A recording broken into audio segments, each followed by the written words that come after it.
ya sabemos, digamos, quiénes son los que han politizado la pandemia, porque acá no se politizó la presencialidad. Acá lo que hizo Juntos por el Cambio, emitiendo un comunicado antes de que el presidente de la Nación, Alberto Fernández, anunciara medidas de restricciones para esta nueva etapa, teniendo en cuenta el aumento de los casos, antes, el jefe de gobierno, Horacio Rodríguez Larreta, corrido por el ala más radicalizada del partido, presentó un comunicado oponiéndose a medidas que no habían salido, que todavía no se habían anunciado. Entonces, ¿de qué hablan de politización de la presencialidad cuando en realidad lo que ustedes están haciendo es especulando políticamente con un año electoral en vez de cuidar la salud de los vecinos y las vecinas de la ciudad de Buenos Aires? Que es cierto que el nivel de ocupación de las camas de terapia intensiva del sistema público hoy están en un 50%, pero también es cierto que el nivel de ocupación de camas del sistema privado está en un 94% y que si se mantienen la cantidad de casos que tuvimos en el día de ayer, en 14 días tenemos un nivel de ocupación total del sistema de las camas de terapia intensiva en la ciudad de Buenos Aires. Y por supuesto que esta es una discusión que excede las medidas ligadas a las restricciones en la escuela o no, porque lo que no ha tenido la ciudad ha sido gestión sobre la pandemia en general.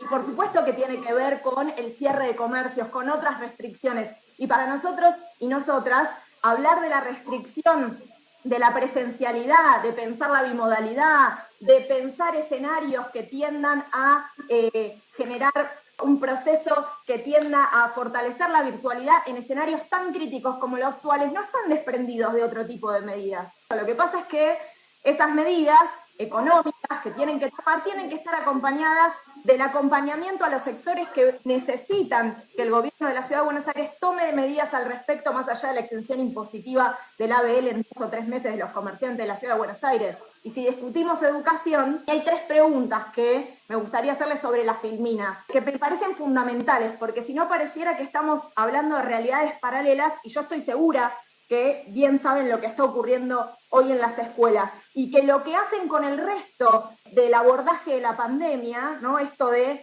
atar la responsabilidad individual y que quede efectivamente y exclusivamente atada la responsabilidad individual, no lo pueden hacer con el sistema educativo, porque hay que garantizar el derecho social a la educación. Entonces no puede depender de que si una familia define mandar a sus hijos y a sus hijas en este contexto a la escuela o define no mandarlas. Porque estoy segura que hay muchísimas familias que no han mandado a sus hijos a la escuela en la última semana, que ayer hubo un porcentaje de presencialidad mucho menor que el que hubo semanas anteriores, porque hay un montón de familias que toman conciencia de que lo que implica la vuelta a la presencialidad en este contexto de pandemia en la ciudad de Buenos Aires es un riesgo. Entonces, este es un dato importante que le agregaría a la Filmina. ¿Cuántas familias están decidiendo hoy no mandar a sus hijos a la escuela? ¿Cuántos días por semana están yendo los chicos y las chicas efectivamente a la escuela? Porque acá hay otra cosa que se negó. Están hablando de que todas las escuelas están abiertas y cuánto están abiertas. ¿Cuánto están los chicos en su casa? ¿Qué se está haciendo para que cuando los chicos están en su casa también se garantice el derecho social a la educación? Porque a nosotros nos agarró esta pandemia empezando el ciclo lectivo del año pasado. Y entonces yo coincido con todas las afirmaciones que se hicieron. Nunca jamás es reemplazable la presencialidad por la virtualidad. Pero ¿qué se hizo durante un año para cortar esa brecha? Para que en situaciones como estas, en donde a nivel mundial sabíamos que iba a venir una segunda ola, podamos garantizar que los chicos estando en su casa tengan continuidad pedagógica. ¿Qué se hizo? ¿Cuáles fueron las medidas que se tomaron? Y por último, ¿cuántos cargos docentes quedan sin cubrir? ¿Qué se está haciendo para que, porque también esa es una realidad ficticia y hay un montón de pibes y pibas que no están teniendo las horas de clase presenciales o virtuales necesarias porque hay un montón de cargos sin cubrir? Entonces me parece que esas 3 preguntas complementarían el informe que presentaron desde el Ministerio. Efectivamente, estamos ante una situación de bimodalidad. Hay clases presenciales y clases virtuales. Ahora, ¿cómo se está garantizando esta bimodalidad? ¿Cuáles son las medidas? ¿Qué cantidad de dispositivos se entregaron? Y no reduzcan la discusión a que con los dispositivos no alcanzan. Por supuesto, pero también hacen falta y solamente estamos discutiendo cuán buena es la presencialidad. Discutamos ambas cosas. Discutamos qué recursos puso la Ciudad de Buenos Aires para poder garantizar esto. Y un dato que para nosotros es fundamental, que son todos esos pibes y pibas que no tienen presencialidad hace un montón de años en las escuelas. ¿Cuántos son los pibes que existen sin vacante en la ciudad de Buenos Aires? ¿Cuántos son? ¿Cuál es ese número? No lo tenemos. Hace un montón de años no lo tenemos.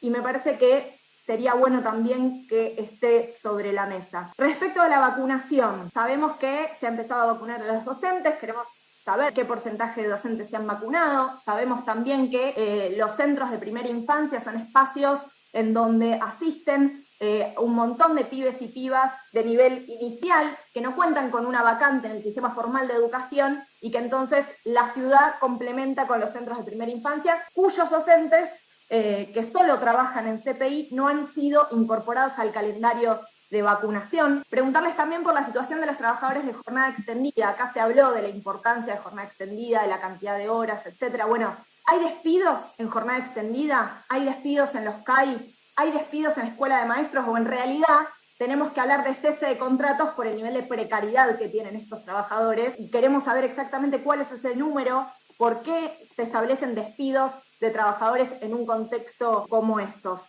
Cantidad de dispositivos, medidas relacionadas a la conectividad, todas aquellas medidas puntuales que se hayan llevado adelante por parte del gobierno de la Ciudad de Buenos Aires para que en 15 días, cuando lleguemos a ese nivel de ocupación, si no tomamos las medidas necesarias que hay que tomar y que exceden a la educación, efectivamente, cuando los chicos tengan que estar en las casas, se continúe y se garantice con el derecho al acceso a la educación y la continuidad pedagógica.